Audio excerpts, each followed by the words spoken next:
जय श्री कृष्ण। असुरी प्रवृत्ति वाले लोगों के बारे में बताते हुए श्री कृष्ण कहते हैं कि असुरी प्रवृत्ति वालों के अंदर मैं अहम इतना अधिक समा जाता है कि वह अपनी तुलना ईश्वर के सदृश करने लगते हैं और वह अपने को किसी भी तरह से ईश्वर से कम नहीं समझते।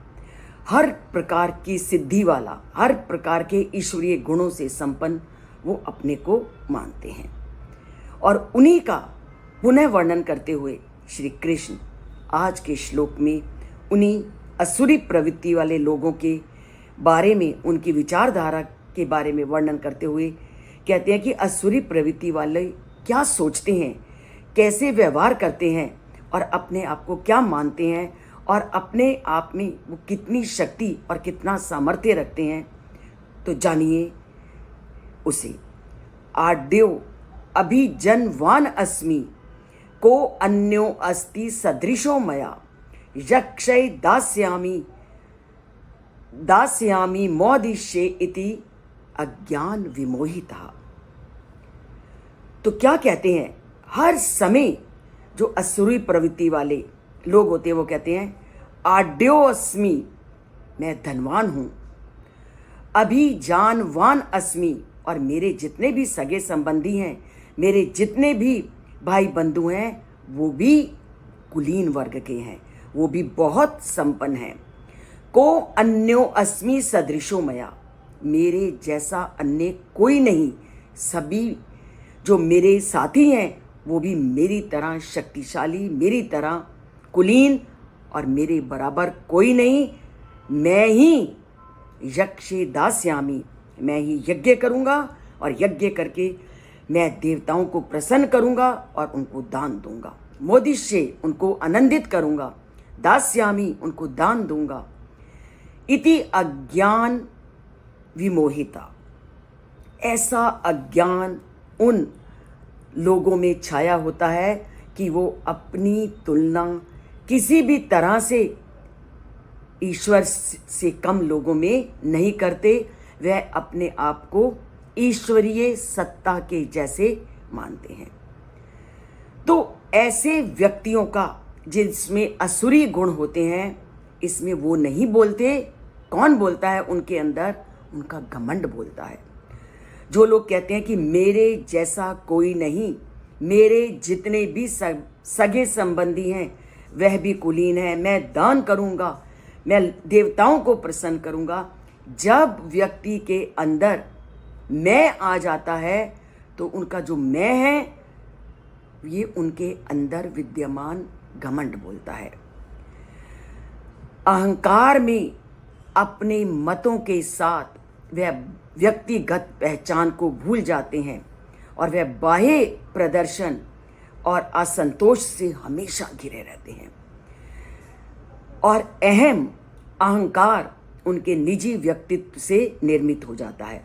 वो अहम से पूरी तरह से घिर जाते हैं और उनके जो प्रभाव से लोगों की पहचान, विचारों, भावनाओं और जो स्मृतियों की पोटली के साथ परिलक्षित होती है।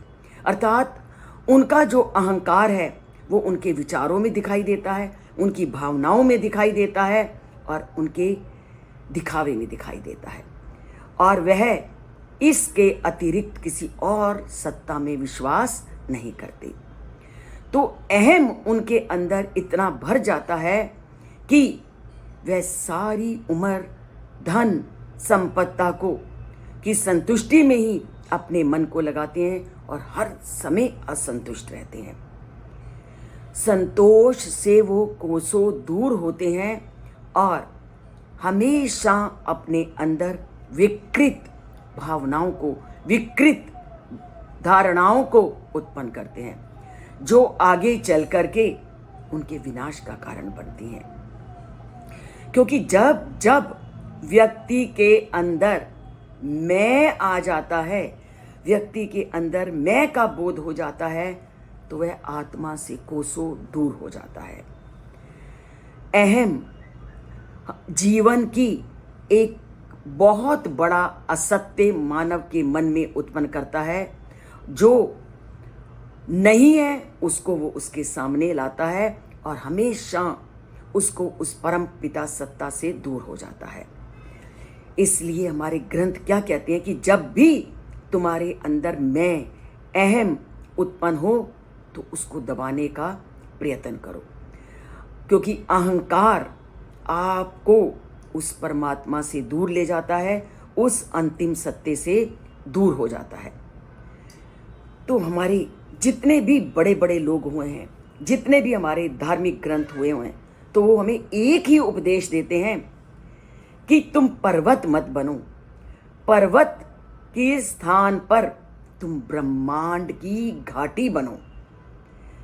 हमने केवल पर्वत की तरह ऊंचा नहीं बनना, अपितु उस ब्रह्मांड की घाटी बनना है जो अपने अंदर अलौकिक सत्य को समेटे हुए है। आप चाहे ईसा मसीह को लो, चाहे जैन धर्म को लो, चाहे बौद्ध धर्म को लो, चाहे मुस्लिम की कुरान को लो, सभी मूल रूप से एक ही बात कहते हैं कि हमें नीचे होकर चलना है।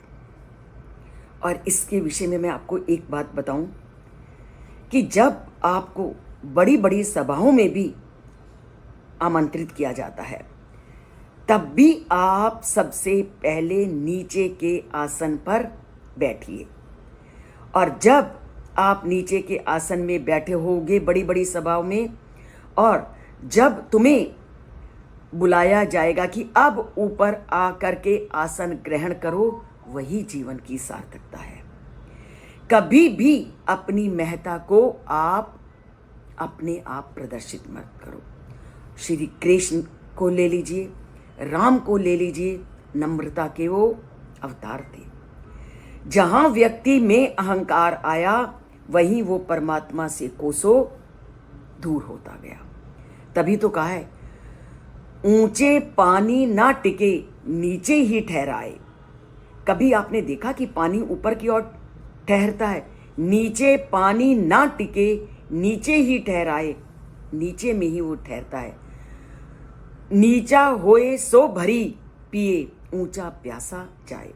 जब पानी नीचे होगा तभी वो प्यास को बुझाएगा, जब ऊंचा होगा तो कभी किसी की प्यास को नहीं बुझाएगा। जल कभी भी ऊपर की ओर नहीं बहता, वह स्वाभाविक रूप से नीचे की ओर बहता है। जो विनीत होता है, जो अडंबरहीन होता है, वह पूर्णतः तृप्त हो जाते हैं, और जो पाखंडी और जो अहंकारी होते हैं सदा प्यासे रहते हैं। तो परमात्मा क्या कहते हैं कि हमेशा जीवन में नम्रता को अपनाओ। नम्रता से ही आप समाज में पूजनीय बनोगे, आप अपने लक्ष्य को प्राप्त करोगे, क्योंकि नम्र व्यक्ति ही ज्ञान को प्राप्त करने की ओर अग्रसर होता है। वही दूसरों से कुछ सीखने के लिए बाधित होता है, क्योंकि जो ये सोच लेता है मुझे सब कुछ आता है और किसी की कही बात को नहीं सुनता, वह कभी भी ज्ञान की ओर अग्रसर नहीं होता। ज्ञान को प्राप्त करना है तो जो भी कोई ज्ञान की बात को कह रहा है, उसकी उस ज्ञानमयी बात को सुनना है, क्योंकि हर व्यक्ति के सीख में कुछ न कुछ व्यक्ति को ग्रहण करने को मिलता है। तो आज से ये प्रश्न अपने जीवन में धारण करते हैं कि जो भी कुछ ज्ञान की बातें हमें सुनाता है, जो कहता है, हम उसकी बात को सुनेंगे, कुछ न कुछ तथ्य हमारा उसमें से जीवन का निकलेगा।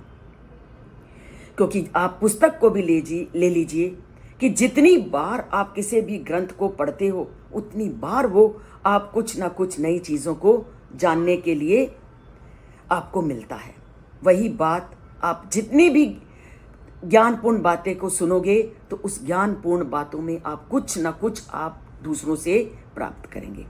तो करते हैं उसको आज से प्राप्त उस परमात्मा के इस चैनल से जुड़ करके। और इस चैनल को अगर सब्सक्राइब नहीं किया तो उस चैनल को हम सब्सक्राइब करते हैं, और अगर थोड़ा सा भी पसंद आए तो लाइक करते हैं। तो जुड़िए इस चैनल के साथ अगर आपको कुछ भी मिलता है, और लाइक का बटन दबाना मत भूलिए। जय श्री कृष्ण।